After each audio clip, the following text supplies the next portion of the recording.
Okay तो आज हम लोग फोटोसिंथेसिस का थर्ड लेक्चर पढ़ने जा रहे हैं, जो स्टार्ट होगा यहाँ से आपका adaptation of leaf to perform photosynthesis से। ठीक है, एक डायग्राम आपको दिख रहा होगा स्क्रीन पर। लीफ में वो कौन कौन से चेंजेस आते हैं, लीफ अपने आप को कैसे अडेप्ट करती है फोटोसिंथेसिस के लिए। ठीक है, तो फर्स्ट पॉइंट आता है आपका large surface area. Large surface area in the sense जितना ब्रॉड लीफ का सरफेस होगा बेटा, जितना ब्रॉड होगा, ठीक है, उतना ज्यादा सनलाइट उसके ऊपर आ सकेगा, और जितना ज्यादा सनलाइट आ पाएगा उतना क्लोरोफिल एक्टिवेट हो पाएगा, और जितना क्लोरोफिल एक्टिवेट हो पाएगा उतना लाइट एंड डार्क रिएक्शन हो पाएंगी। Okay, understood. जितना ब्रॉड लीफ उतना ज्यादा एरिया पे सनलाइट फॉल हुई, जितनी सनलाइट गिरी उतना क्लोरोफिल एक्टिवेट हुआ, और जितना क्लोरोफिल एक्टिवेट हुआ उतना लाइट रिएक्शन होगा, और जितना लाइट रिएक्शन होगा उतना ही तो डार्क रिएक्शन होएगा, क्योंकि लाइट रिएक्शन के प्रोडक्ट ही तो यूज होते हैं डार्क रिएक्शन में। Okay, yes sir. पक्का, कोई दिक्कत? Okay, next point.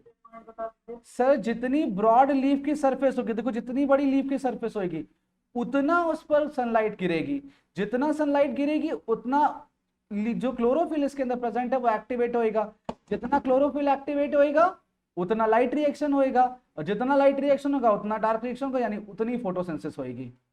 बात समझ में आई? बात समझ में आई बेटा? कोई दिक्कत नहीं? पक्का? ओके, आगे बढ़ते हैं भाई, आगे देखते हैं। Next part is leaf arrangement. किसी भी प्लांट ट्विग के ऊपर आप देखते हैं तो लीफ जो हमेशा एक दूसरे से अलग अलग डायरेक्शन पे, अलग अलग एंगल पे होती है, कभी भी कोई लीफ किसी दूसरी लीफ के ऊपर ओवरलैप नहीं करती है। ठीक है, तो ये लीफ का अरेंजमेंट होता है। कोई भी ऊपर वाली लीफ नीचे लीफ को कभी भी ओवरलैप नहीं करेगी, यानी parallel, they can't be parallel to each other. क्यों? मान लीजिए सनलाइट आती है तो इसका मतलब ये सनलाइट इसको मिलेगी, सो ये लीफ को नहीं मिल पाएगी, होगा ना? ठीक है भाई, अगर दो लीफ आपस में पैरेलली ऐसे हो जाए, पैरेलल हो जाए किसी भी एक्सिस से, तो आप ये बताइए जो सनलाइट इस पर आने वाली है क्या वो इस पर पहुंच पाएगी? नो सर, नहीं पहुंच पाएगी। इसलिए लीफ कभी भी आपस में पैरेलली अरेंज नहीं होती, इनके बीच में कुछ एंगल होता है, और उसी वजह से इक्वल अमाउंट ऑफ सनलाइट दोनों लीफ को मिल जाती है। Understood? Clear? Okay, next one is cuticle and upper epidermis. कहते हैं लीफ की जो अपर एपिडर्मिस है उसके ऊपर जो क्यूटिकल लेयर होती है, जितनी थिन होगी उतनी जल्दी सनलाइट पेनिट्रेट होकर के नीचे वाले मेसोफिल एरिया पे पहुंच जाएगी, और जितनी थिक होगी उतना ज्यादा टाइम लगेगा, उतना ज्यादा एनर्जी लगेगी अंदर जाने में, और फोटोसिंथेसिस रिड्यूस हो जाएगा। मींस अगर क्यूटिकल की लेयर थिन होगी तो ये इजिली पेनिट्रेट हो जाएगा, और तो सॉरी, अगर थिन होगी तो ये इजिली पेनिट्रेट हो जाएगा, अगर थिक होगी तो इजिली पेनिट्रेशन नहीं होगा, क्योंकि अगर क्यूटिकल लेयर ने सनलाइट को रोक लिया तो क्लोरोप्लास्ट एक्चुअली है कहां पर? वो तो है मेसोफिल टिश्यू में ना। Yes sir. तो क्लोरोप्लास्ट तक जब लाइट एनर्जी पहुंचेगी ही नहीं तो क्या फोटोसिंथेसिस होएगा आगे? No sir. समझ में आया? तो क्यूटिकल कैसा होना चाहिए बेटा? थिन होना चाहिए। ठीक है, थिन लेयर्ड होना चाहिए। क्लियर? बात समझ में आ गई? Okay, next one is numerous stomata. जितने ज्यादा स्टोमेटा उतना ज्यादा give and take of CO2 and oxygen and water, है ना भाई? जितना ज्यादा रॉ मटेरियल इंट्रोड्यूस होएगा CO2 के फॉर्म में उतना ज्यादा फोटोसिंथेसिस होएगा ना। और CO2 इंट्रोड्यूस कहां से होएगा? स्टोमेटा से। The more number of stomata, the more amount of CO2 in the plant. When more amount of reactant, Yes, then sir. more amount of photosynthesis. Clear? बात समझ में आ गई? Yes sir. Okay. Next, thinness of leaf. Leaf must be thin. Easy penetration. Penetration easy होगा, जितना thin होगा उतना easy penetration होगा, जितना ज्यादा thick होगा उतना penetration slow होगा, penetrate नहीं कर पाएगी लाइट। Understood? तो लीफ कैसी होनी चाहिए बेटा? थिन होनी चाहिए। ठीक है, next the chloroplast. The more amount of chloroplast, the more amount of trapping of light and the more amount of photosynthesis. Clear? Yes sir. बात समझ में आ गई भाई? जितना ज्यादा क्लोरोप्लास्ट उतना ज्यादा ही तो सनलाइट ट्रैप करेगा, और जितना ज्यादा सनलाइट ट्रैपिंग उतना ज्यादा light reaction and dark reaction होगा। क्लियर? सर थिकनेस वाला बता दीजिए एक बार। थिननेस का मतलब ये है बेटा कि लीफ अगर थिन है तो इजिली अपर लेयर को पेनिट्रेट करके आपके मीजोफिल एरिया में सनलाइट पहुंच जाएगी। जाना है ना मीजोफिल एरिया में, क्लोरोप्लास्ट तो Yes, यही sir. होंगे ना, ठीक है। अब वो Yes, चाहे इधर से जाए या इधर से जाए, दोनों साइड से जा सकती है ना, किसी भी एंगल से जा सकती है लीफ की सनलाइट, है ना। तो जितना थिन उतना ज्यादा अच्छा फोटोसेंसिस, जितना थिक उतना कम। ओके, क्योंकि Yes, ट्रेवलिंग टाइम बढ़ जाएगा ना उसका। अगर लीफ को थिक कर Yes. दिया जाए तो ट्रेवलिंग टाइम बढ़ जाएगा ना। और ऊपर से दूसरी चीज ये होती है, लाइट में पढ़ा है कि वो डिस्पर्स होती है फिर एक जगह से दूसरी जगह पर अगर पार्टिकल्स बीच में आते हैं। तो जितना Yes. थिक होगा उतना पार्टिकल ज्यादा बीच में आएंगे, और जितना थिन होगा उतना स्ट्रेटली मूव कर जाएगी, ठीक है। वो रेयरर मीडियम Yes. और डेंसर मीडियम पढ़ा होगा आपने ना लाइट वाले चैप्टर में। Yes, sir. तो Yes, जितना sir. रेयरर होता है उतना स्ट्रेट लाइट जाती है, जितना डेंसर होता है उतना उसको डिस्पर्जन करना पड़ता है, मूवमेंट करना पड़ता है, ठीक है। तो वो चीज होगा। तो Yes, sir. थिननेस जितनी लीफ की होगी उतना ज्यादा मूवमेंट होएगा आगे की तरफ। क्लियर है बेटा? Yes. So these Yes, are the sir. adaptation. These are the adaptation which leaf have to make for the purpose of raising photosynthesis.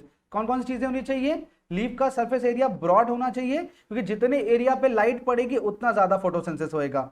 Leaf अपने सरफेस को कम कर ले, जैसे स्पाइन्स बन जाए, स्पाइक्स बन जाते हैं ना, कैक्टस में देखा होगा लीफ का मॉडिफिकेशन होता है, ठीक है। तो रिड्यूस Yes, sir. ट्रांसपिरेशन, तो अगर लीफ मॉडिफाई हो जाए या रोलिंग हो जाए या कर्व हो जाए तो उससे क्या होगा, लीफ का सरफेस एरिया कम हो जाएगा, और लीफ का सरफेस एरिया कम हो गया मतलब उस एरिया पे सनलाइट नहीं पड़ पाएगी, और जब सनलाइट नहीं पड़ पाएगी तो उस एरिया पे फोटोसिंथेसिस भी नहीं होगा। अंडरस्टूड?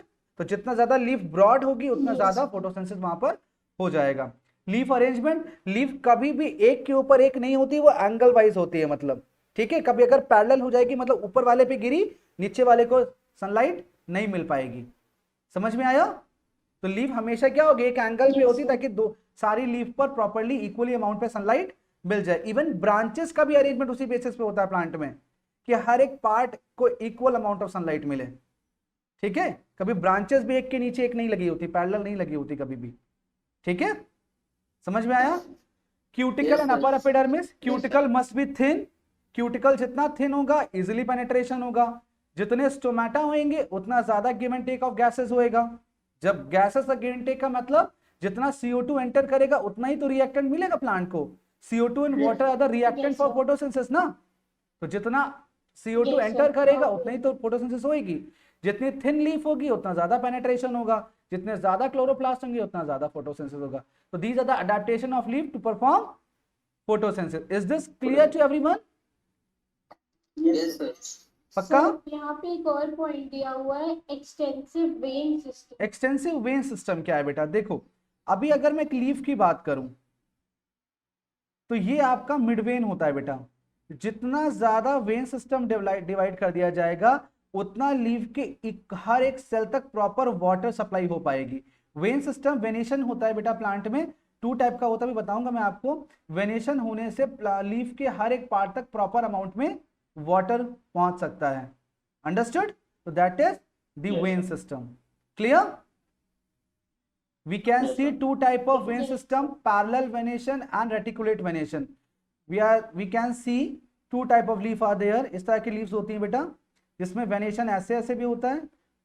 नॉर्मली जब हम छोटे पे ड्राइंग करते थे तो ऐसे करके बनाते थे, एक लीफ ऐसे बनाते थे और एक लीफ ऐसे बनाते थे। कभी कभी अगर ड्राइंग करी होगी आपने तो ऐसे जानते होगे, इस तरह से करा ऐसे करके लीफ में, इस तरह से ये 2 टाइप की लीफ बनाई होगी। इसको कहते हैं पैरेलल वेनेशन। देखो ये सारी रेज एक दूसरे के पैरेलल हैं, ये पैरेलल वेनेशन है। और ये रेटिकुलेट है, रेटिकुलेट मतलब फाइब्रस, मतलब पता ना चले कौन सा मेन है, मेन मतलब ऐसे करके डिवाइडेड। अंडरस्टूड? ये रेटिकुलेट है। Yes, sir. अंडरस्टूड? तो लीफ आप देख के पहचान सकते हो, जैसे ये दिख रहा है आपको तो ये रेटिकुलेट वेनेशन है। देखो दिख रहा है लीफ आपको ये वाला, Yes, sir. तो ये रेटिकुलेट वेनेशन है। अगर ऐसा वाला होगा तो क्या होगा, पैरेलल वेनेशन। अंडरस्टूड? और जितना ज्यादा ये Yes. प्रॉपर होगा उतना ज्यादा सप्लाई ऑफ वाटर या मिनरल्स इजिली हो जाएगा, है ना। समझ में आया? जितना ज्यादा प्रॉपर ये होगा उतना ज्यादा प्रॉपर डिस्ट्रीब्यूशन होगा वाटर मिनरल्स का, ठीक है। इसलिए यहाँ पे दिया गया। क्लियर बेटा? Yes, sir. कोई Yes. दिक्कत इसमें? No, sir. पॉइंट्स क्लियर बेटा ये सारे? Yes sir. ओके, नेक्स्ट बढ़ते हैं एंड प्रोडक्ट ऑफ फोटोसिंथेसिस। अब प्रोडक्ट्स ऑफ एंड, हाँ बच्चा। एक डाउट हो रहा था सर, हम लोगों ने उस दिन जो पढ़ा था लाइट रिएक्शन में, हमने साइड पढ़ी थी ग्रेना। लाइट सर, जब रिएक्शन, उसको बुक से हाँ सर जब उसको बुक से पढ़े थे उसमें साइड लिखी है थाइलोसिस सर। बेटा मैंने सेम टाइप उस दिन एग्जांपल दिया था आपको कुछ। सर वो तो ठीक है, हाँ। हम लोग क्या लिखे हैं, ग्रेना लिखते हैं या ग्रेना थाइलाकोइड? एब्सोल्युटली करेक्ट, परेशान मत हो, ठीक है। सब मिल जाएंगे ना नंबर? हाँ, ब्रैकेट में थाइलाकोइड लिख देना, but grana is 100% Yes. Correct, कोई गलती नहीं उसमें, ठीक है। तो अब जो नेक्स्ट टॉपिक आ रहा है एंड प्रोडक्ट ऑफ फोटोसिंथेसिस। तो सबसे पहले हम देखें रॉ मटेरियल ऑफ फोटोसिंथेसिस क्या है, रॉ मटेरियल किसका किसका यूज हुआ। तो एज यू नो कि हम लोग देख रहे हैं टू टाइप के रॉ मटेरियल, टू चीजें यूज होती हैं एज अ रॉ मटेरियल। कौन कौन सी चीज बचा? Carbon dioxide and water. water. और बन के क्या आता है, अगर we are using CO2 and water, तो बन के क्या आता है हमारे पास, क्या चीज बन के आया? Glucose. ग्लूकोज बन के आया, ठीक है। पहली चीज बन के आई ग्लूकोज। रॉ मटेरियल में सबसे पहले क्या बन के आता है बेटा? ग्लूकोज, जिसको हम बाई फॉर्मूला पढ़ते हैं C6H12 एंड O6, ठीक है। ग्लूकोज बन के आता है। द नेक्स्ट वन इज क्या बन के आया भाई? ऑक्सीजन। Water. अरे सर, वाटर। वाटर, ठीक है। क्या बन के आता है? वाटर, ये हमारा सेकेंड एंड प्रोडक्ट है। And the last one is, अरे ये क्या आ गया, Oxygen. ठीक है। So we are having 3 end product of photosynthesis. कौन कौन सी चीजें? Glucose, water and oxygen, by using these two, by using these two, okay. Carbon dioxide and water, ठीक है। दीज आर रॉ मटेरियल और एंड प्रोडक्ट क्या होंगे? Glucose, water and oxygen. Clear? Yes, sir. पक्का? कोई दिक्कत? Any doubt to anyone? No sir. ठीक है। Sir, end product और by product same चीज होती है? बाई प्रोडक्ट एंड प्रोडक्ट मतलब लास्ट में क्या बन के आया, इन द लास्ट क्या बन के आया, ये चीज तो बन के आएगा लास्ट में। अब इसका बाई प्रोडक्ट बनेगा स्टार्च और सुक्रोज, ठीक, इसका होगा बाई प्रोडक्ट। एंड प्रोडक्ट मतलब लास्ट, इन द लास्ट क्या है, ओके, अंडरस्टूड। क्वेश्चन है sir, by product of photosynthesis तो बाई प्रोडक्ट नहीं आता बेटा, एंड प्रोडक्ट आता है, यस सर। ठीक है, एंड प्रोडक्ट से आता है। ठीक, प्रोसीड करूँ आगे बेटा, इसको बताइए, क्लियर है? Okay, yes sir. आगे बढ़ते भाई। अब एक कॉन्सेप्ट आता है ट्रांसलोकेशन का, छोटा सा है, इसको मैं एक्सप्लेन कर दूं पहले कि व्हाट इज ट्रांसलोकेशन। देख लीजिए पहले, 5 मिनट ध्यान दीजिएगा, फिर पूरा समझ में आ जाएगा। देखिए कॉन्सेंट्रेट हुई यहां पर। Translocation, the process of movement of food from the part where it's formed to where it get consumed through phloem in plants is known as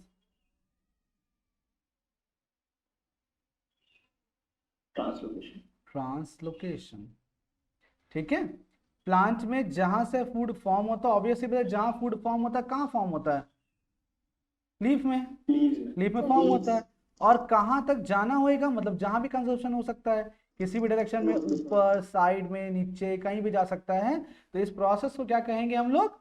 translocation कहेंगे, ठीक है। अंडरस्टूड बेटा? Yes, sir. ठीक है। अब इसको किस तरीके से हम समझ सकते हैं, तो उसके लिए मैं आपको यहां से कॉन्सेप्ट समझाता हूं। पहले इस पूरे जो डायग्राम को आप देख रहे हो, इसको बोलते हैं बेटा आप मुंज हाइपोथेसिस, इसको बोलते हैं हम लोग मुंज हाइपोथेसिस, ठीक है। इसके लिए क्या किया जाता है बेटा?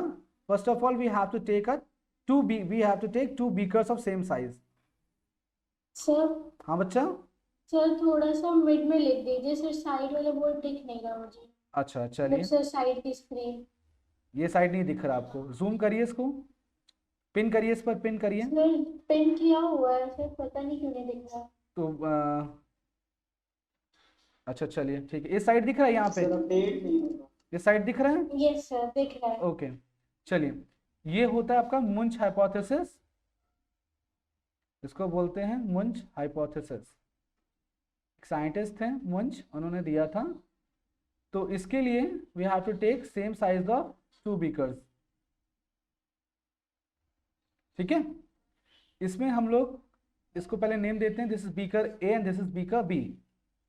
इसमें इतना वाटर फिल किया हमने और इसमें सपोज करो इतना वाटर फिल किया हमने, ठीक है। इसमें इतनी शुगर है या सपोज करो शुगर नहीं है, 0 है, और इसमें इतनी शुगर है। डायग्राम दिख रहा है बच्चा सबको?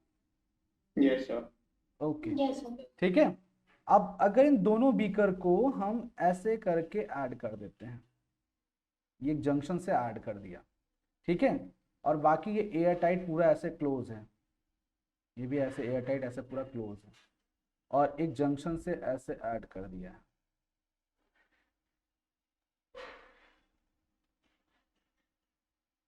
ठीक है। अब एक प्रोसेस स्टार्ट होएगा। आप जानते हो वाटर यहाँ पे ज्यादा है, ठीक है, H2 यहाँ पे ज्यादा है ना, साइड ए पे ज्यादा है ना, यस तो sir. It start moving from A to B. B. B. जब बी में आएगा then it will start dissolving sugar in itself, होएगा, शुगर Yes, डिसॉल्व होएगी। Yes sir. शुगर डिसॉल्व होएगी तो वाटर लेवल भी राइज करेगा,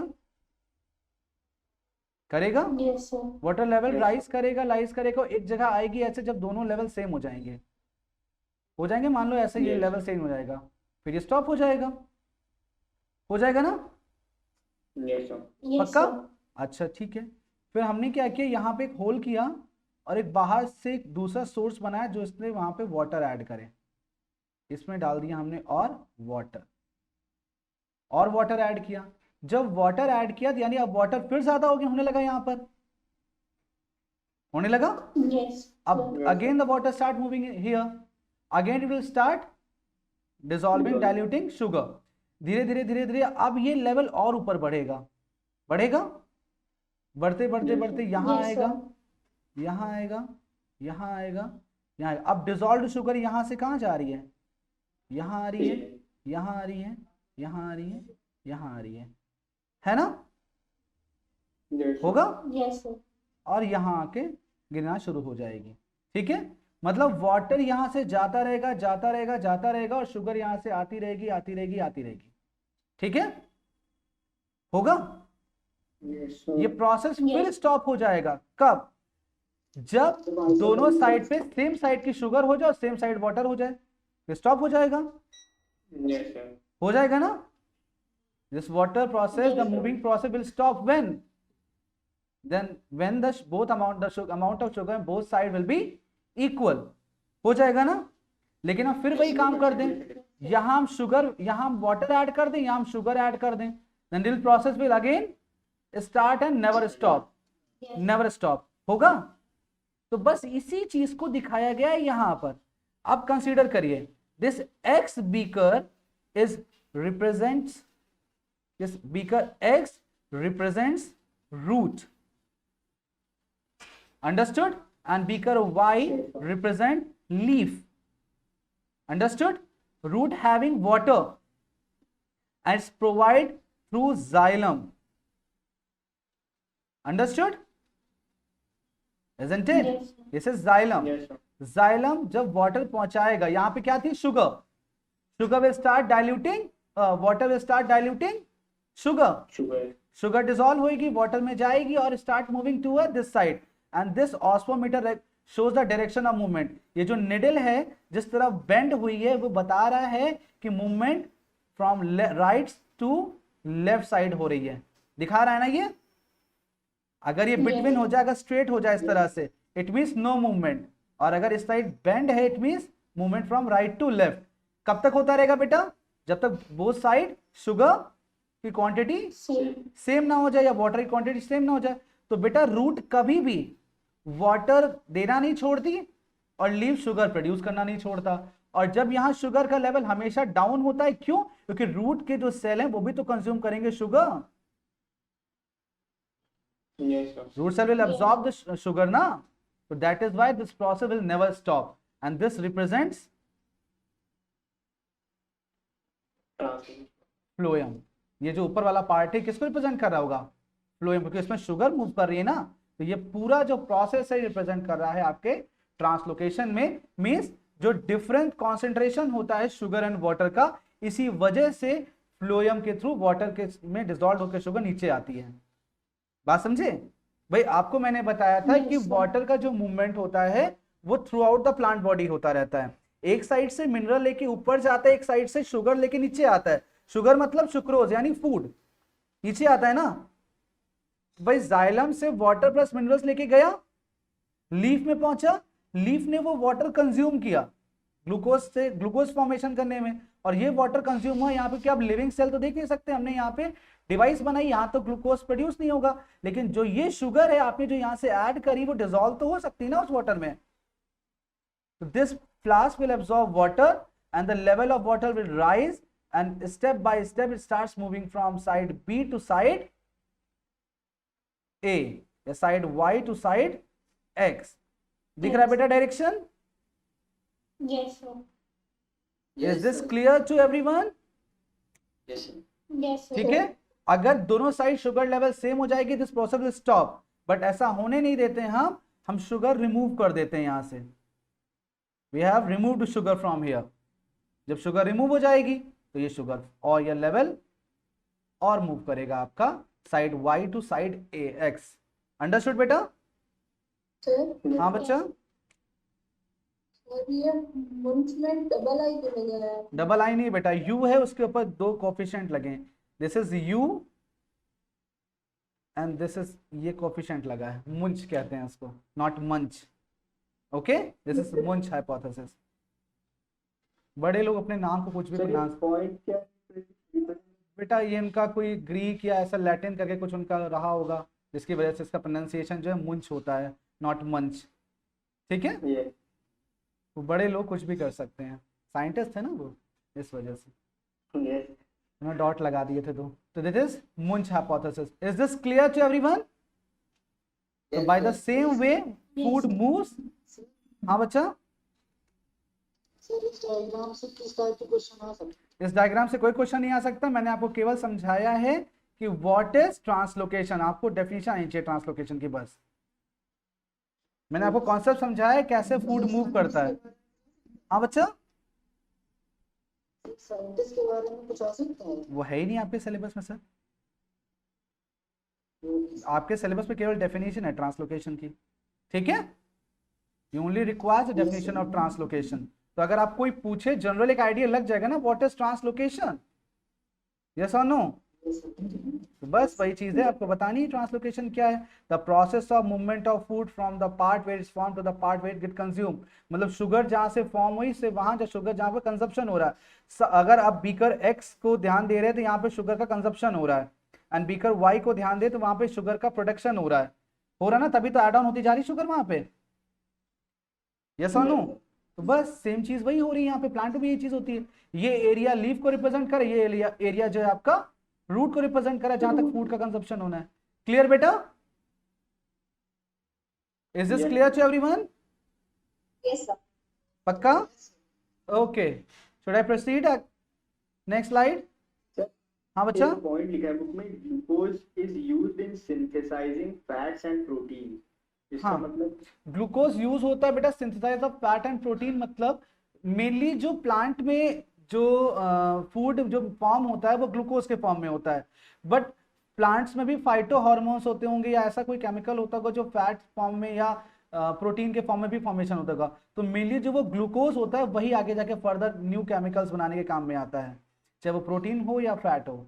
ठीक है, जनरली आप जो चैप्टर 1 पढ़ोगे फाइटो हार्मोन्स, तो that hormones might be in the form of protein also. Okay, yes ठीक है, तो इस तरह से चलता है प्रोसेस। यस क्लियर बेटा? समझ। आगे प्रोसीड करें? Yes, sir. Okay, the next one is factor affecting photosynthesis. दिख रहे होंगे डायग्राम में कुछ फैक्टर्स, Yes. Yes, sir. ठीक है। Those factors affecting photosynthesis means जिनकी वजह से फोटोसिंथेसिस का रेट बढ़ता है, राइज होता है या गिरता है, ठीक है। तो टू फैक्टर्स हैं, एक एक्सटर्नल और एक इंटरनल। तो एक्सटर्नल फैक्टर्स ये वाले हैं आपके स्क्रीन पर, ठीक है। कौन कौन से? The first, light intensity. जितनी ज्यादा लाइट इंटेंसिटी उतना ज्यादा फोटोसिंथेसिस। भाई जितना तेज सन की लाइट होगी उतना तेज तेज क्या होगा? फोटोसिंथेसिस होगा। Photosynthesis. लेकिन ये दोनों चीज के लिए, अच्छा पहले दोनों समझ लो फिर बताता हूं आपको। जितनी ज्यादा लाइट होगी उतना ज्यादा फोटोसिंथेसिस होएगा, ठीक है। पॉइंट नंबर 1, जितना ज्यादा carbon dioxide as a raw material use किया जाता है ना, रिएक्टेंट यूज किया जाता है, जितना ज्यादा CO2 उतना ज्यादा क्या चीज? फोटोसिंथेसिस। बट इसमें आपकी बुक में एक चार्ट भी गिवन है, वो चार्ट आपको कुछ इस तरह से बता रहा है, देखिए, ठीक है। This is X axis, this is Y axis, ठीक है। ये आपको बता रहा है light intensity, Y axis represent light intensity and X axis represent rate of photosynthesis. Sir इन्होंने उल्टा करा है। अरे ठीक है, समझ लीजिए आप, कोई इशू नहीं है, मतलब वही निकलेगा, कथा का जो सार है वही होगा, ठीक है। अभी समझिए इतना, भाई लाइट इंटेंसिटी राइज करी, ठीक है, लाइट इंटेंसिटी राइज करेगी बेटा, तो रेट ऑफ फोटोसिंथेसिस भी राइज करेगा। लाइट इंटेंसिटी जितना बढ़ता जाएगा फोटोसिंथेसिस बढ़ता जाएगा, बढ़ता जाएगा। बट एक कांस्टेंट पोजीशन पे आने पर, लाइट इंटेंसिटी की एक कांस्टेंट पोजीशन के आने पर जो रेट ऑफ फोटोसिंथेसिस है वो क्या हो जाएगा बेटा? कांस्टेंट हो जाएगा, पैरेलल हो जाएगा अपने इस ब्रांच के, ठीक है। यानी क्या होता है कि सनलाइट की एक ऑप्टिमम लिमिट होती है बेटा, एक ऑप्टिमम लिमिट होती है, इसको कहते हैं 690 टू 700 नैनोमीटर। इस वेवलेंथ की लाइट इंटेंसिटी के बाद फोटोसिंथेसिस स्टॉप हो जाता है, ठीक है। इस वेवलेंथ के ऊपर अगर लाइट इंटेंसिटी जाएगी तो फिर फोटोसिंथेसिस प्रोसीड नहीं करेगा, क्योंकि बेटा जितना तेज लाइट इंटेंसिटी होगा उतना ज्यादा फिर क्या होगा? टेम्परेचर भी तो राइज करेगा, और जितना ज्यादा टेम्परेचर राइज करेगा उतना ज्यादा फिर स्टोमेटा की ओपनिंग क्लोजिंग कंट्रोल हो जाएगी ना, स्टॉप हो जाएगी ना। बहुत ज्यादा टेम्परेचर राइज होने पर स्टोमेटा क्लोज हो जाते हैं ना, जब स्टोमेटा क्लोज हो जाएंगे तो क्या अब रिएक्टेंट अंदर जाएगा? No sir. No, sir. तो फिर light intensity affects at optimum rate, ठीक है। एक एवरेज अमाउंट के होने के बाद रेट ऑफ फोटोसिंथेसिस फिर राइज नहीं करता, वो कांस्टेंट हो जाता है, पैरेलल हो जाता है, ठीक है। इसीलिए इसको दिखाया गया है यहां पर। क्लियर बेटा? Yes, sir. बात समझ में आ गई? पॉइंट नंबर 2, इसको भी ग्राफ से देखते हैं हम। इसको भी ग्राफ आपका दिया गया है, side 1 is CO2, another is rate of photosynthesis. यहां भी देखिए CO2 राइज करेगा, फोटोसिंथेसिस राइज करेगा, CO2 राइज करेगा, फोटोसिंथेसिस राइज करेगा, बट एक रेट के आने के बाद CO2 will act as a pollutant. CO2 क्या बन जाता है बेटा? Pollutant. पोल्यूटेंट बन जाता है। और अगर CO2 पोल्यूटेंट बन गया तो क्या प्लांट अब उसके फर्दर यूज करेगा CO2?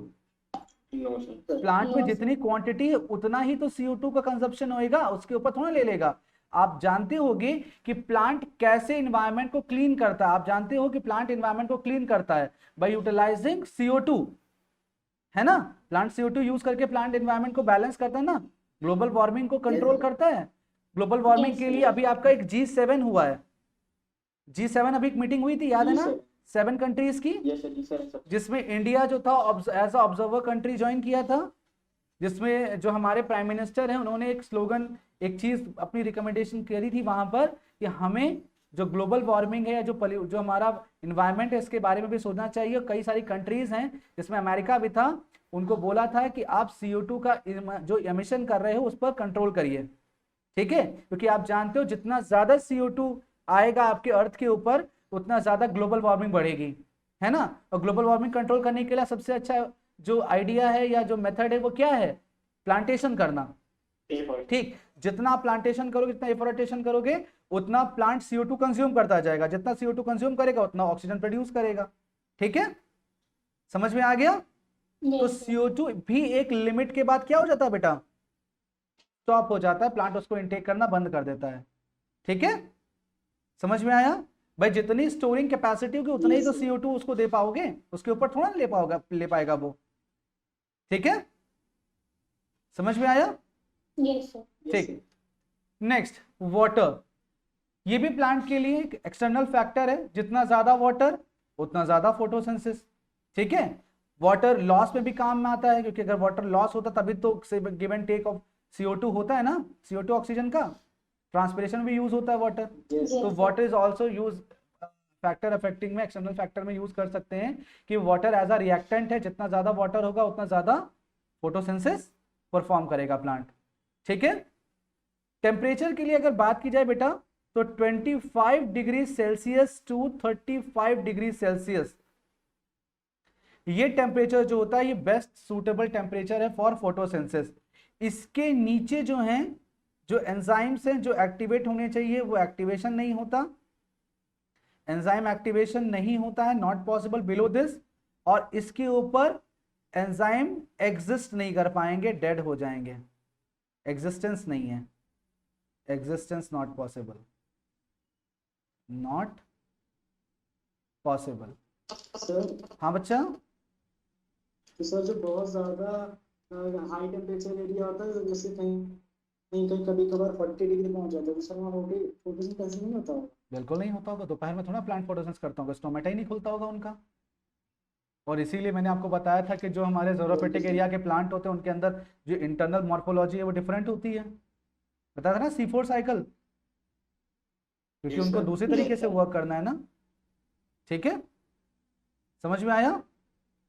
तो ऑप्टिमम रेंज क्या है टेम्परेचर की? 25 degree Celsius to 35 degree Celsius. Is this clear बेटा? ओके, आगे बढ़ते हैं। क्लियर है बेटा? Light intensity, carbon dioxide, water and temperature, ये एक्सटर्नल फैक्टर हैं, यानी अदर लोगों पर डिपेंडेंट वाले फैक्टर। क्लियर है बेटा इतना? Okay, the next one is internal factor, जो प्लांट के खुद के अंदर होते हैं। कौन कौन से फैक्टर? क्लोरोफिल, भाई जितना ज्यादा क्लोरोफिल उतना ज्यादा फोटोसिंथेसिस। फॉर्मूला याद कर लोगे ना? डायरेक्टली प्रोपोर्शनल का मतलब अगर क्लोरोफिल राइज करेगा फोटोसिंथेसिस भी राइज करेगा, डायरेक्टली प्रोपोर्शनल। प्रोटोप्लाज्म, प्रोटोप्लाज्म की कॉन्सेंट्रेशन करती है डिपेंड। अगर प्रोटोप्लाज्म ऑलरेडी कॉन्सेंट्रेट है तो रेट ऑफ फोटोसिंथेसिस गिर जाएगा, और प्रोटोप्लाज्म में शुगर कॉन्सेंट्रेशन लो है तो यानी फोटोसिंथेसिस बढ़ जाएगा। मतलब if protoplasm in dilute solution hypotonic then rate of photosynthesis rise, photosynthesis क्या होगा? राइज करेगा। और अगर कॉन्सेंट्रेट है यानी ऑलरेडी शुगर है देन हाइपरटोनिक सॉल्यूशन है तो फोटोसिंथेसिस स्टॉप हो जाएगा, डिक्रीज हो जाएगा। बात समझ में आया? If cell already have food, अच्छा सुनो, if cell already have food, then why it performs the process of photosynthesis? अगर आपके घर में ऑलरेडी फूड रखा है तो क्या फिर भी नया फूड बनाओगे? कभी कभी मम्मी कहती होंगी बेटा सुबह का अच्छा रखा खाना रखा हुआ है, आराम से गर्म कर लो फिर से खा लो, नया फूड नहीं बनाएंगे। तो वही चीज है ना, साइटोप्लाज्म में ऑलरेडी फूड रखा है तभी उसकी मम्मी खाना बनाएगी, जाके फूड बनाएगी यहाँ पर? बताओ, ज्यादा जिद करोगे पिटाई करके सुला भी देगी, वो भी नहीं देगी जो रखा है। ठीक है, प्रोटोप्लाज्म समझ में आया बेटा? अगर डाइल्यूट है, ठीक है, अगर हाइपोटोनिक है तो फोटोसिंथेसिस राइज करेगा, यानी शुगर कॉन्सेंट्रेशन कम है फोटोसिंथेसिस राइज करेगा। अगर शुगर कॉन्सेंट्रेशन ज्यादा है तो फोटोसिंथेसिस डाउन हो जाएगा, नहीं होएगा। ठीक है, स्ट्रक्चर ऑफ लीफ, भाई वही चीज, जितना ब्रॉड सरफेस उतना अच्छा फोटोसिंथेसिस, जितना नैरो सरफेस। भाई अगर आप कंपेयर करो this leaf to this leaf, अब बताइए किसमें ज्यादा फोटोसिंथेसिस होगा? ए वाले में होगा। ठीक है, क्यों? क्योंकि जितना ब्रॉड सरफेस उतना ज्यादा सनलाइट को ट्रैप कर पाएगा, उतना ज्यादा फोटोसिंथेसिस होगा। क्लियर बेटा? फैक्टर समझ में आ गए? इंटरनल फैक्टर एक्सटर्नल फैक्टर समझ में आ गए? कोई दिक्कत नहीं? एक्सटर्नल फैक्टर कौन कौन से? जो दूसरों पे डिपेंड होते हैं। लाइट इंटेंसिटी दूसरे पे डिपेंड है, कार्बन डाइऑक्साइड दूसरे पे डिपेंड है, वाटर दूसरे पे डिपेंड है, टेम्परेचर दूसरे पे डिपेंड है। दूसरे मतलब सराउंडिंग पे डिपेंड है, अदर पर्सन पे, मतलब प्लांट के अंदर नहीं हो रहा चीज। ठीक है, लाइट इंटेंसिटी, कार्बन डाइऑक्साइड ऐसे फैक्टर्स है जो एक लिमिट के बाद फिर इनएक्टिव हो जाते हैं। ठीक है, मतलब लाइट इंटेंसिटी बढ़ी, फोटोसिंथेसिस बढ़ा बढ़ा बढ़ा ऐसे करके, लेकिन एक लेवल के बाद जब लाइट इंटेंसिटी पहुंची तो फोटोसिंथेसिस वहीं से कांस्टेंट हो गया, अब उसके आगे नहीं बढ़ेगा वो चीज। इसी तरह कार्बन डाइऑक्साइड होता है कि एक लेवल तक CO2 बढ़ा तो फोटोसिंथेसिस राइज किया, लेकिन एक ऑप्टिमम लेवल के बाद CO2 की पोजीशन क्या रहती है, वो कांस्टेंट हो जाती है, फिर फोटोसिंथेसिस राइज नहीं करेगा। ठीक है बेटा, ठीक है। वाटर के केस में ऐसा नहीं हो सकता क्योंकि वाटर ऑलरेडी लॉस होता रहता है, तो वाटर के केस में इतना नहीं हो सकता। वाटर राइज करेगा तो फोटोसिंथेसिस राइज करेगा, कोई दिक्कत नहीं है। टेम्परेचर की भी रेंज दी गई है, कितना 25 degree Celsius to 35 degree Celsius. Internal factor मतलब उसके खुद के अंदर के फैक्टर्स, क्लोरोफिल जितना ज्यादा उतना ज्यादा फोटोसिंथेसिस, ऑब्वियस सी बात है। प्रोटोप्लाज्म जितना अगर डाइल्यूट होगा तो फोटोसिंथेसिस राइज करेगा, प्रोटोप्लाज्म कॉन्सेंट्रेट होगा तो फोटोसिंथेसिस गिर जाएगा, नहीं होएगा, डिक्रीज कर जाएगा। स्ट्रक्चर ऑफ लीफ, जितनी ब्रॉड लीफ उतना ज्यादा फोटोसिंथेसिस। क्लियर, समझ में आया? कोई दिक्कत, कोई दिक्कत? ठीक है। तो so now I am going to start with the next slide which is experiment. Now we are here for experiments. So कुछ आपके एक्सपेरिमेंट्स दिए, 4 एक्सपेरिमेंट्स दिए, 1 2 3 4। मेनली ये जो एक्सपेरिमेंट्स हैं वो डिपेंड्स होते हैं फैक्टर्स के ऊपर, फैक्टर्स रिलेटेड एक्सपेरिमेंट्स हैं। ऑन फैक्टर्स में सबसे पहला जो फैक्टर है आपका, तो ये एक्चुअली लीफ क्लोरोफिल टेस्ट है। This is not leaf chlorophyll test, this is the test for sunlight. Okay, the first factor is sunlight. Okay beta, we are going to read about the first factor which is sunlight. ठीक है, तो यहाँ पे सबसे पहले आपका objective आता है। The objective is prove that sunlight is important for the purpose of photosynthesis. Okay बेटा, ठीक है। तो कैसे करेंगे बताते हैं, प्रोसीजर पहले देखते हैं भाई। Step 1, The step 1 is de-starching। ठीक है, तो डेफिनेशन कभी कभार इसकी पूछ लेते हैं 1 मार्क्स में। What is de-starching? The process of removal of pre-existing starch is known as de-starching। किसी भी इंसान में देखना हो कि उसे मैक्सिमम कितनी भूख लग सकती है, कितना मैक्सिमम से मैक्सिमम वो खा सकता है, तो एक काम कर लीजिए, उसको पहले से भूखा रखिए 2-3 दिन 4 दिन, और जब वो भूखा हो जाए एक्सट्रीम पे और फिर उसके सामने खाना दीजिए, तो वो अपने मैक्सिमम लिमिट तक खाएगा ना। Yes sir. इसी चीज को डिस्टार्चिंग करना है। मतलब हमें देखना है कि फोटोसिंथेसिस होता है, स्टार्च बनता है, ग्लूकोज बनता है, तो उसको देखने के लिए हमें पहले से जो उसमें स्टार्च होता है उसको गायब करना होता है, रिमूव करना पड़ता है। तो the first step will be destarching. Sir मैंने अभी डेफिनेशन बताई, the process of removal of preexisting starch. Okay, the process of removal of pre-existing starch is de-starching। clear बेटा, कोई दिक्कत? पक्का? ठीक है, अब कैसे करते हैं बेटा? तो for this you have to keep the plant for 2 to 3 days in a dark room। Understood?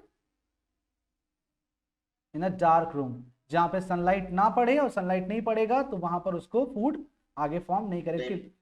ठीक है, डार्क रूम में रख दिया आपने। क्लियर? पक्का? Step 1 clear. Step 2, keep the plant in normal condition. अब वहां से निकाल करके आपने प्लांट को कहां भेजा बेटा? नॉर्मल कंडीशन में जहां पे रखा था, जिस बालकनी में, जिस ग्राउंड में जहां रखा था, उसको नॉर्मली वहां पे प्लेस कर दिया। बट वहां पे एक लिमिटेशन लगा दी कि उसमें जो प्लांट में एक लीफ थी उसके ऊपर ये ब्लैक कलर का स्ट्रिप लगा दिया, टेप लगा दिया। दिख रहा है आपको? Yes sir. ठीक है, जिसमें ये एरिया एक्सपोज टू सनलाइट है, एक्सपोज टू सनलाइट, और ये एरिया क्लोज है। Isn't it? है कि नहीं? Yes sir. ठीक है, इसके लिए हम प्लांट को रखेंगे 4 to 5 आवर्स के लिए। इतने आवर्स के लिए हमने प्लांट को छोड़ दिया नॉर्मल कंडीशन में। ठीक है, समझ में आया बेटा? Yes sir. थर्ड स्टेप, जब 4-5 घंटे हो गए तो उस लीफ को वहां से हमने प्लग कर लिया, plug the leaf. Third step will B plug the leaf. Fourth step, put that leaf in boil water for 5 minutes.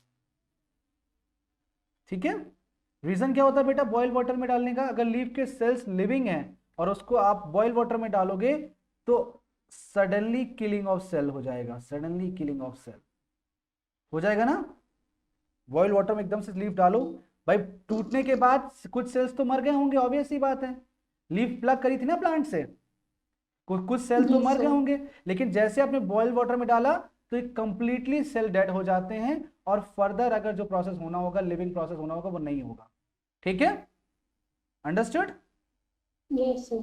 ठीक, Yes, नेक्स्ट sir. नेक्स्ट अब आप डालते हैं मिथाइलेटेड स्पिरिट में, मिथाइलेटेड स्पिरिट जिसको मिथाइल अल्कोहल भी बोलते हैं। ठीक है, फॉर्मूला क्या होता है इसका? This is methylated spirit, methyl alcohol. ठीक है, इसमें डालते हैं, आप जानते हो अल्कोहल एक डी स्टेनिंग एजेंट है, तो फॉर क्या होगा ये, इसका पर्पस क्या होगा? Removal of chlorophyll, removal of chlorophyll. ताकि देखो जब भी किसी चीज ऑब्जेक्ट के ऊपर कलर चढ़ाना होता है तो उसका प्रीवियस कलर जो होता है रिमूव करना होता है, इसी चीज को ब्लीचिंग कहते हैं। अगर आप हेयर कलर्स कराने गए हो या देखा हो, सुना हो किसी को, तो आप जानते हो कि पहले वो ब्लीच करता है फिर नया कलर चढ़ाता है, होगा कि नहीं? तो Yes, sir. Previous pigment Yes, हमें sir. हटाना होगा ना, प्रीवियस पिगमेंट किससे हटेगा? अल्कोहल से हटेगा, क्योंकि alcohol is also act as a destaining agent. Okay, yes sir. Clear, बात समझे? Yes, sir. अब नेक्स्ट स्टेप आता है, अब सोचो किसी इंसान के अंदर अगर अल्कोहल जाती है तो उसके अंदर ऐंठन आ जाती है, आती है? Yes, sir. If somebody take alcohol and start acting, you know very well English, है ना?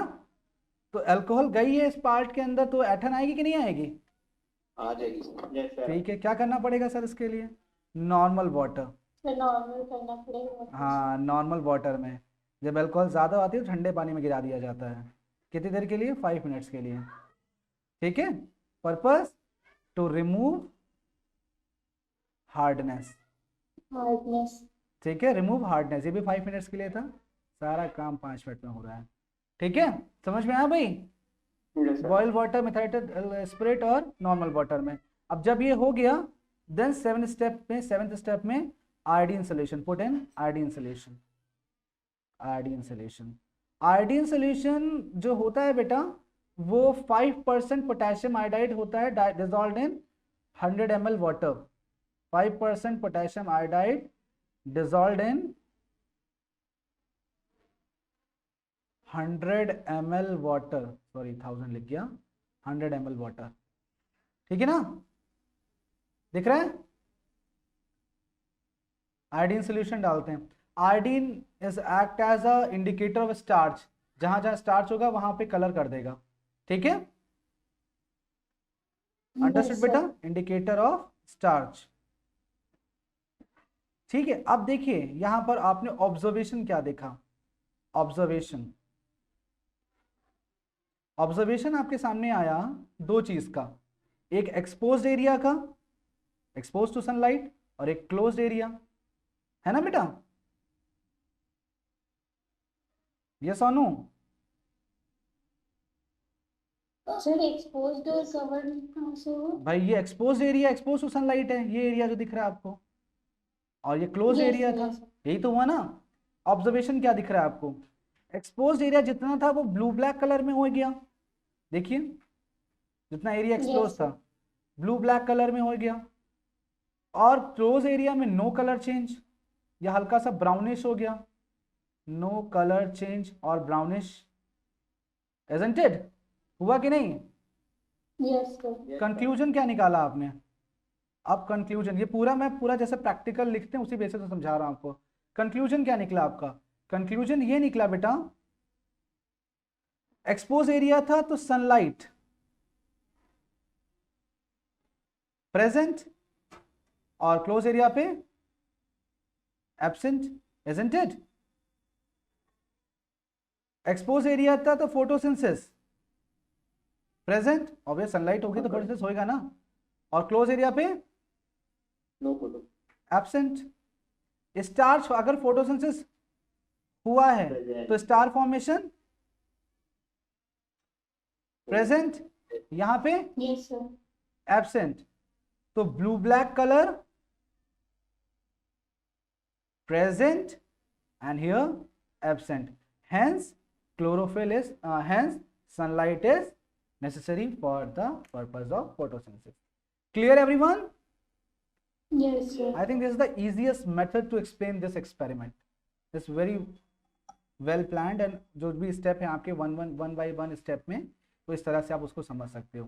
क्लियर है बेटा? सर हाँ बेटा. इसमें जो इतने सारे केमिकल लिए हैं ये सब कौन से केमिकल लिए हैं भाई इसमें? सर, कभी आयोडीन, कभी कुछ स्पिरिट, कभी एक और. कहाँ एक और? दिखाओ मुझे केमिकल कौन से लिए गए भाई, दिखाइए. मिथाइल अल्कोहल तो लिए ही गया ना, मिथाइल अल्कोहल तो वैसे भी लेते हो. सर उसके बाद वाटर भी केमिकल है, हाँ वो तो सही बात है. ठीक है. Iodine solution indicator of starch. भाई स्टार्च को आइडेंटिफाई कैसे करोगे, इस पार्ट में स्टार्च है या नहीं है? इंडिकेटर तो यूज करना पड़ेगा ना. एक्सपेरिमेंट कोई भी होगा तो केमिकल तो लेना पड़ेगा बेटा, है ना? Yes sir. ठीक है. ये मैंने इसलिए आपको बताया कि ये एग्जैक्टली होता है. अगर वाइवा हो आपका तो वाइवा में आप बता सकते हो कि what is iodine solution. Iodine solution is 5% या 5 ml. अगर 100 ml है तो इसका 5% क्या होएगा? 5 ml. 5 ml potassium iodide dissolved in 100 ml of water, यानी 95 ml आपका टोटल सोल्यूशन जो होगा 105 ml का होगा. टोटल सोल्यूशन 105 ml का होगा तो इसमें 5% जो होगा आपका ये पोटेशियम आयोडाइड होगा. ठीक है, समझ में आ गया बेटा? पक्का? क्लियर? Yes, sir. कोई दिक्कत? No, sir. Okay. No sir. Experiment 2 चले.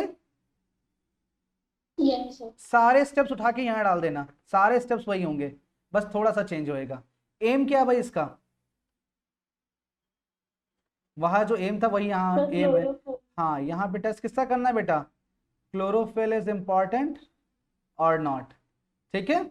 यहाँ पे जो हम प्लांट लेते हैं बेटा, that plant must have variegated leave. Sir, हाँ बच्चा, sir, हाँ बच्चा. sir, can I leave? Sir मेरी स्कूल की एक्स्ट्रा क्लास है 5 से. ओके बेटा, Okay, sir. ठीक Thank you, sir. है. ओके, तो material required which one? Variegated leaf. Variegated leaf means ऐसी लीफ बेटा जिसकी लीफ 2 कलर्स की हों. दिख रहा है ना आपको? नॉर्मली मनी प्लांट देखा होगा आपने, Yes, sir. Yellow and green.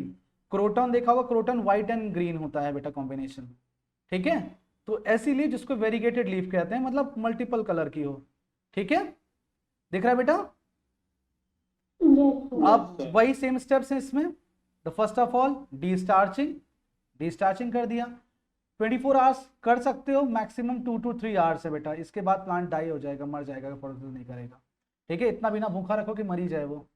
ठीक है. तो डिस्चार्ज कब तक कर सकते हैं? मैक्सिमम लिमिट क्या है? 3 आवर्स. 3 आवर्स नहीं बेटा, डेज. ठीक है, डेज. ओके. उसके बाद नेक्स्ट से करना है हमें, नॉर्मल कंडीशन पे रखना है.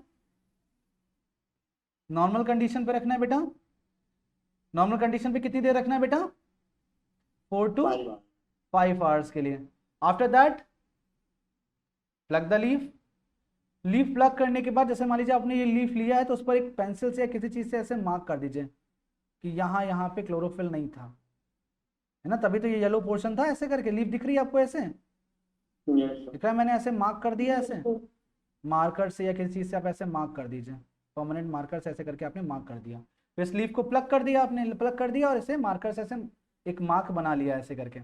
उसके बाद वही सेम स्टेप सारे. The one is boil water. Use of boil water, killing of cells. जो भी सेल बचे हैं वो किल हो जाए जल्दी. फिर methyl alcohol to remove chlorophyll, मतलब जो यहाँ पे क्लोरोफिल है वो रिमूव, यहाँ तो है नहीं ऑलरेडी, यहाँ पर जो है वो रिमूव हो जाए. फिर नेक्स्ट नॉर्मल वाटर किसके लिए? To remove hardness.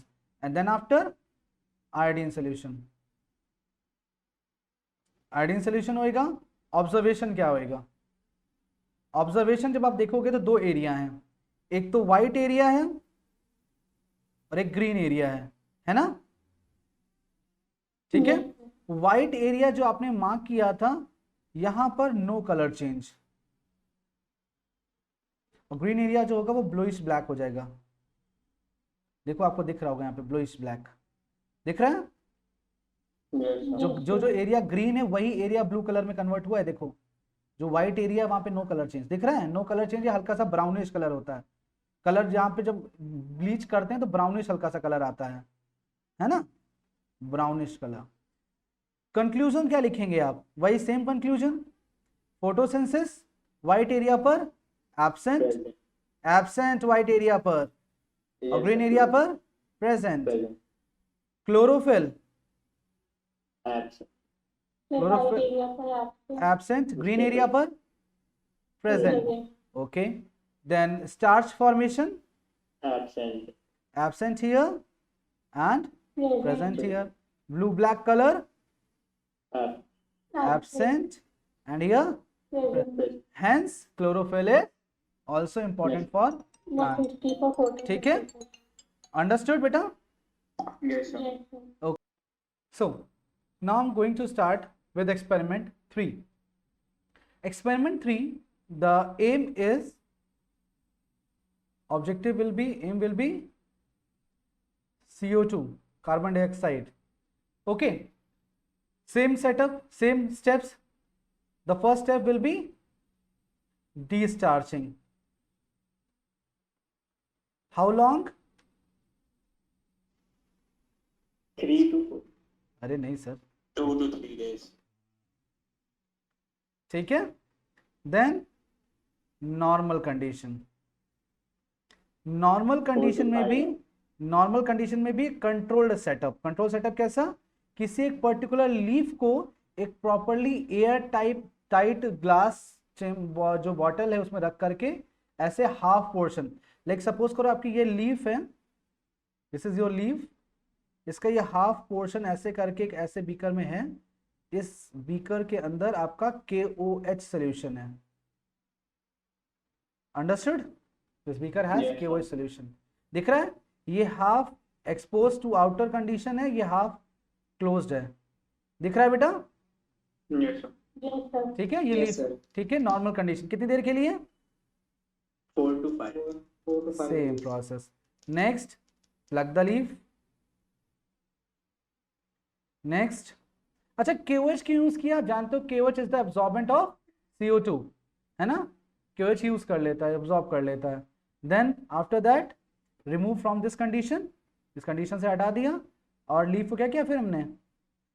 Boil the leaf. Sir मतलब यहाँ पे आयोडीन की जगह KOH यूज किया है। अरे सर अभी आइए तो सर, KOH क्यों रखा है? CO2 ना मिले इतने पार्ट को, इतना एरिया अंदर लीफ का, इतने को CO2 नहीं मिल रहा है। कंट्रोल सेटअप यही तो Yes, है। sir. सॉरी, और जो एक्सपोज एरिया उसको CO2 मिल रहा है। ठीक है, आफ्टर दैट क्या करेंगे हम लोग? मिथाइल अल्कोहल में, मिथाइल अल्कोहल के आफ्टर क्या करेंगे हम लोग? नॉर्मल वाटर में, Normal. नॉर्मल वाटर में। After normal water what will do? Iodine. Iodine solution, iodine solution करेंगे, और उसके बाद हमें ऑब्जर्वेशन मिलेगी। ऑब्जर्वेशन क्या मिलेगी? दो एरिया के लिए मिलेगी, एक्सपोज एरिया और एक क्लोज्ड एरिया। एक्सपोज एरिया जो होगा वो ब्लू ब्लैक कलर में हो जाएगा, क्लोज एरिया में नो कलर चेंज। ठीक है, कंक्लूजन क्या होगा आपका? कंक्लूजन होगा आपका दैट एक्सपोज्ड एरिया में जो CO2 था ये Present. प्रेजेंट था, क्लोज एरिया में Absent. एब्सेंट था। क्यों? क्योंकि KOH absorb CO2, Yes, sir. है ना? फोटोसिंथेसिस, यहाँ पे जो ओपन एरिया है, एक्सपोज एरिया है, वहां पर Present. प्रेजेंट होगा, यहाँ पर एब्सेंट, क्योंकि जब CO2 नहीं है, CO2 रिएक्टेंट है, इसलिए नहीं होगा वहां पर। स्टार्च फॉर्मेशन आफ्टर ग्लूकोज, यहाँ पे प्रेजेंट, यहाँ पे एब्सेंट, और blue black colour, Present. Hence Absent. CO2 is Necessary for. Understood बेटा? Yes, sir. अब सारे स्टेप्स Yes. समझ जाओगे, कर लोगे बेटा ऑल 3 स्टेप्स। एक्सपेरिमेंट 1 2 3 ये सेम एक्सपेरिमेंट्स हैं आपके, मतलब स्टेप सर सारे वन same। वाला दिखा दीजिए एक बार सर। देख लीजिए बेटा, ठीक है, अंडरस्टूड? Yes, sir. कोई दिक्कत इसमें? No, sir. ठीक है, ओके। समृद्धि क्लियर बेटा? Yes, sir. Okay Shivanshi clear बेटा? ओके नाउ हाँ बच्चा कोई कुछ कह रहा है? Next experiment 4। एक्सपेरिमेंट 4 एक जनरल एक्सपेरिमेंट दिया है जो उस पर मेनली है नहीं, लेकिन बता दे रहा हूं। वो एक्सपेरिमेंट करता है कि product of photosynthesis is oxygen, इसके लिए है। ठीक है, बात समझे बेटा? तो इसके लिए प्रॉपर इस तरह से अरेंजमेंट एक करना पड़ता है और यहाँ पे प्लांट लेना पड़ता है हाइड्रेला। हाइड्रेला क्यों लिया? क्योंकि ये एक प्रॉपरली एक्वेटिक प्लांट है, ये सरवाइव कर जाएगा इस सबमर्ज कंडीशन में। नॉर्मल किसी प्लांट को लोगे तो वो सरवाइव नहीं कर पाएगा ना वाटर कंडीशन में, इजंट इट? Yes. और वाटर कंडीशन में यहाँ Yes. पे जब ऑक्सीजन यहाँ पे ट्रैप होगी तो कुछ टाइम तक के लिए रुकेगी, इसलिए वाटर कंडीशन दिया गया है, नहीं तो यहाँ से लूज आउट भी हो सकती है, इसलिए ऑक्सीजन को हमें ट्रैप करना है यहाँ पर नॉर्मली। अब ये हाइड्रेला है, इसको आपने सनलाइट में एक्सपोज करके रख दिया, सनलाइट में एक्सपोज कर दिया। अब जब सनलाइट इस पर पड़ेगी then it start doing photosynthesis, yes और नो? Yes sir. ठीक है, फोटोसिंथेसिस में बाय प्रोडक्ट में ऑक्सीजन बनेगा, यस सर। जितना वाटर में डिसॉल्व होना है उतना डिसॉल्व हो जाएगा। वाटर के भी ऑक्सीजन को सॉल्युबिलिटी एक लेवल होता है, उसके बाद बबल्स बनते हुए यहाँ पे आगे कलेक्ट होने लगेंगे। वाटर में एक लिमिट तक की तो ऑक्सीजन एब्जॉर्ब होगा, आफ्टर दैट वो कलेक्शन होने लगेगा ना। और फिर आप इस टेस्ट ट्यूब को उठा करके एक किसी जलते हुए ईजन स्टिक के सामने रखोगे, then it will start raising it flames. होगा? रेज क्यों करेगा? Yes, sir. क्योंकि ऑक्सीजन इज सर एक इसी पर बता दीजिए इसको। कंबस्टर। एक्सपेरिमेंट नहीं है बेटा, ये तो बस देखना है, ऑब्जर्वेशन। Combustible gas. देखो ये नॉर्मल सेटअप अरेंज किया है, यहाँ पे हाइड्रेला लिया है। हाइड्रेला क्यों लिया? क्योंकि ये एक्वेटिक कंडीशन में प्रॉपर्ली सर्वाइव करेगा और हर चीजों को प्रॉपर्ली कर लेगा, यूज कर लेगा। सनलाइट में एक्सपोज किया इसको, तब इसने फोटोसिंथेसिस करी। शुभ, फोटोसिंथेसिस करी? फोटोसिंथेसिस Yes, करा sir. तो क्या चीजें प्रोड्यूस करा? Glucose, glucose, water and oxygen. Water and oxygen. Water तो चलो यहाँ पे क्वांटिटी रेज हो गई, ग्लूकोज इसके अंदर ही रहेगा।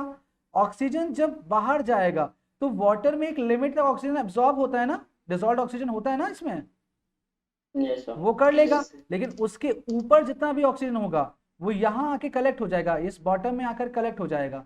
और जैसे इस ट्यूब को निकालोगे, इस टेस्ट ट्यूब को जैसे ही रिमूव करोगे और एक जलती हुई फ्लेम के सामने ले जाओगे तो इसकी फ्लेम क्या करेगी? राइज करेगी, बढ़ जाएगी। क्यों बढ़ जाएगी? क्योंकि ऑक्सीजन सपोर्ट्स कंबस्शन। ओके, तो hence yes sir. Oxygen is produced.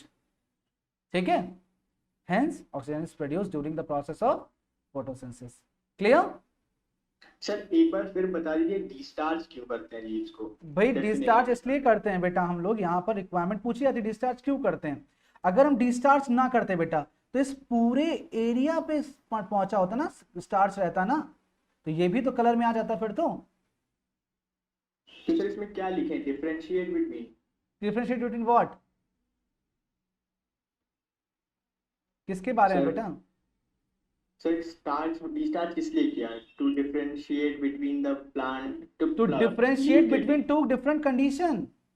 आप नॉर्मली इस तरह भी कर सकते थे इसको कि एक प्लांट को नॉर्मल कंडीशन पे रखते, एक प्लांट को डिस्चार्ज कंडीशन पे रखते और फिर इसमें चेक करते तो दो अलग अलग कंडीशन होते। लेकिन आपके जो क्रिटिक्स होते वो कहते कि ये तो आपने अलग अलग प्लांट पे किया, हो सकता है ये plant already injured, already deceased हो, वो ना कर सकता। तो आपने एक ही लीफ के दो डिफरेंट सरफेस को यूज कर लिया। समझ में आया? Yes sir. इसलिए किया गया बेटा ये चीज। क्लियर? सर हाँ बच्चा, सर वो फिर से बता दीजिए हाइड्रेला प्लांट प्रोड्यूस किया है। हाइड्रेला इसलिए यूज किया बच्चा क्योंकि हाइड्रेला इस एक्वेटिक सराउंडिंग में सरवाइव कर सकता है। अब नॉर्मल किसी प्लांट को रखोगे तो सरवाइव नहीं कर पाएगा ना इस वाटर कंडीशन में, एक्वेटिक लाइफ में।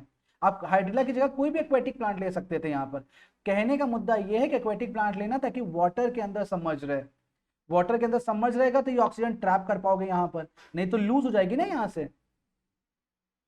ओके, इसलिए। Yes, sir. और ये बबल्स आपको दिखाई पड़ेंगे, दैट आपको पता चलेगा कि हाँ कुछ गैस यहाँ पे कलेक्ट हुई है। अभी कौन सी गैस कलेक्ट हुई है वो यहाँ पे पता चलेगा जब आप इसको एक जलती हुई फ्लेम के सामने ले जाओगे। तो अगर वो राइज कर जाएगी तो ऑब्वियस सी बात है वो ऑक्सीजन है, अगर ये बंद हो जाती तो क्या होता, CO2, है ना, क्योंकि CO2 रुकती है ना। फायर एक्सटिंग्विशर में पढ़ा होगा आपने क्लास 8th में कि CO2 Yes, होता है sir, उसमें, तो yes. CO2 उसको बंद कर देता है। क्लियर है बेटा, कोई दिक्कत? No, sir. अभी क्लियर हुआ बेटा सारी चीजें? Yes, sir. Yes. ठीक है। So now our last topic, this is carbon cycle. Okay, carbon cycle ये आपका लास्ट टॉपिक है इसका। इसके पहले इंपॉर्टेंस ऑफ फोटोसिंथेसिस था, तो वो ऑलरेडी हम लोग पढ़ चुके हैं, food for all and oxygen for all. अब हम देखते हैं कार्बन साइकिल कैसे कार्बन डाइऑक्साइड या कार्बन पूरे सोसाइटी में, पूरे एनवायरनमेंट में ऐसे सर्कल करता है, साइकिल करता है। दिख रहा होगा ऊपर कुछ आपको एक साइकिल, ये वाली Yes, sir. दिख रही है, कुछ इसी तरह से होता है। द वन एटमॉस्फेयर में CO2 होता है, यहाँ देखिए, Yes. Atmosphere consist of CO2 या कार्बन होता है। कार्बन ऑक्सीजन से रिएक्ट करके CO2 फॉर्म करता है। दैट एटमॉस्फेयर जो CO2 है that will be trapped by plants, producers trap करते हैं बेटा। Yes, sir. ओके, Yes, जब प्रोड्यूसर्स ट्रैप कर लेते हैं तो producer will give this to consumer, देंगे ना, देखो प्लांट को कंज्यूमर खाएगा ना, कंज्यूमर। Okay, yes, sir. अब यहां से दो चीजें होती हैं, एक तो कंज्यूमर खुद CO2 डिस्चार्ज कर सकता है रेस्पिरेशन प्रोसेस के थ्रू, है ना, जिसको प्लांट डायरेक्टली यूज भी कर सकता है, ऐसे भी यूज कर सकता है ना, और यहां से भी इसको मिल सकती है CO2, होगा ना, एक साइकिल ये भी होता है। लेकिन इसके बाद Yes, sir. जो इसके बॉडी में स्टोर्ड CO2, कुछ बॉडी स्टोर भी तो करती होगी CO2, यानी कार्बन का फॉर्म एक स्टोर करती होगी ना, किस फॉर्म में स्टोर करती होगी, ग्लाइकोजन के फॉर्म में, ग्लाइकोजन के फॉर्म में। तो जब इन लोग की डेथ होती होगी तो डेथ होकर ये सॉइल में जाते होंगे, कौन यूज करता होगा इनको, Decomposing. डिकम्पोजर्स, और डिकम्पोजर्स से ये क्या बन जाते हैं आगे जाकर के, Organic. ऑर्गेनिक मैटर या Fossil. Fossil fuels, fossil fuel बन जाते हैं। तो इस तरीके से पूरी साइकिल आपकी चलती रहती है, ठीक है। इसके अलावा एक और सोर्स है आपका लाइमस्टोन। तो जितने भी आपके माउंटेन्स हैं वहां पे आप जानते हो कि कैल्शियम और आपके मैग्नीशियम के कार्बोनेट्स हैं, वहां पर रहते हैं, और जो वाटर में डिजोल्व होकर हार्डनेस ऑफ वाटर बढ़ाते हैं। सुना होगा ना हार्ड वाटर, खारा पानी जो सुनते होगे, तो खारा पानी क्यों होता है, हार्डनेस ऑफ वाटर क्यों होती है बेटा, क्योंकि वहां पर क्या प्रेजेंट होते हैं, कैल्शियम एंड मैग्नीशियम कार्बोनेट्स। तो ये भी तो डिजोल्व होके आते होंगे रिवर में कि नहीं आते हैं, रिवर में या आपके जो वाटर है इसमें आता होगा ना कार्बन, तो ये भी तो यूज होता होगा आपका। तो इस तरीके से ये आपकी कार्बन साइकिल बनती है। देखो एटमॉस्फेयर में कार्बन था, कार्बन रिएक्ट्स विद ऑक्सीजन, तो CO2 बना, CO2 will be used by producer, और उसने प्रोड्यूसर ने क्या बनाया उसके बदले में, स्टार्च। प्रोड्यूसर ने क्या बनाया, ग्लूकोज स्टार्च। स्टार्च को किसने कंज्यूम किया, कंज्यूमर ने, ठीक है। अब यहाँ पे देखो, जैसे प्लांट ने अगर फूड बनाया तो किस फॉर्म में बनाया होगा, स्टार्च के फॉर्म में। स्टार्च को किसने यूज किया, किसे यूज किया, कंज्यूमर ने, ठीक है। कंज्यूमर दो तरीके से रिलेटेड है बेटा, एक तो रेस्पिरेशन करके वापस दे सकता है CO2 इस तरह से डायरेक्टली, है ना, इस डायग्राम में देखिए बेटा, ये तो डायरेक्टली दे सकता है, या तो फिर वो अपने बॉडी में स्टोर कर लेगा for next level.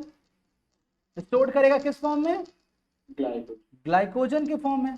Plant will store food in the form of, plant will store food in the form of glycogen, ठीक है। हाँ बच्चा, प्लांट स्टार्च करेगा ना, प्लांट स्टार्च के फॉर्म में करेगा, और एनिमल किस फॉर्म में करेगा, ग्लाइकोजन के फॉर्म में। अब एनिमल की जब डेथ होगी तो डिकम्पोजर्स के पास जाएगा, decomposers that carbon will be used in the form of fossil fuel. आप जानते हो फॉसिल फ्यूल इसलिए यूज में आता है क्योंकि उनका रिच कॉम्पोजिशन किसका होता है, कार्बन का, ठीक है। तभी आपको पता होगा कार्बन जो है अच्छा एक जो है यहाँ पे यूज किया जाता है, कोल के फॉर्म में यूज किया जाता है बर्निंग के लिए, तो यहाँ पे कार्बन यूज होता है, उसके साथ साथ लाइमस्टोन में भी यूज किया जाता है, ठीक है। तो this is the entire cycle for carbon. Clear बेटा, Yes, sir. Clear. And after this, Yeah. okay, so this is the end of chapter photosynthesis.